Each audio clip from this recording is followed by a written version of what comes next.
Adlaw o mayong gabi kaninyo matalom nun, okay. Di ata karon sa barangay San Salvador kung diin nag general cleaning ta guys kay para pagpangandam sa Pasko. Bisag pobre guys, mangandam gyapon ta, ginagmay nga spirit of Christmas, okay. Ingari ta kay kuan man wa may trabaho unya nakalugar po ta nya mobalik na po ta ron sa lungsod kung diin maninda na punta mangita ta na punta og piso sa ginagmay nga kuan, okay. Mani guys, so ni gahong ikaduha nga napundar sa pagpanabaho sa Matalom Municipal Hall or Local Government Unit of Matalom, okay.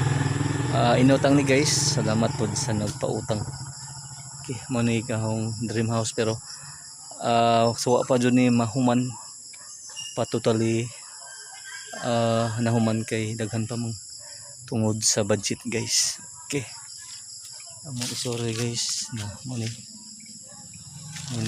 pinobre nga iko dream house wala pa dyan mahuman siya kay kuan man, okay. Muni guys, ito ang second project, okay. Muni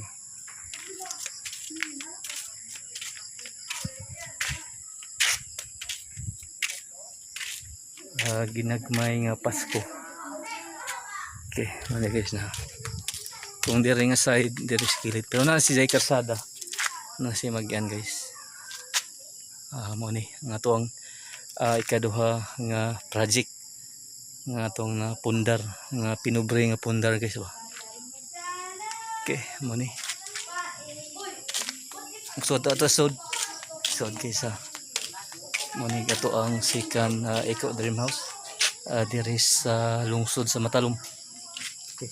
Panagsara ta makauli guys,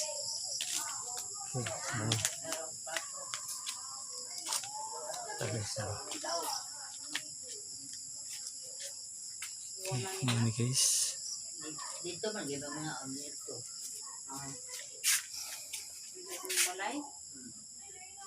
Asa na ngawan ma? Tapos payag? Nahilo doon kay agitik ato si iyay ng hilo. Okay.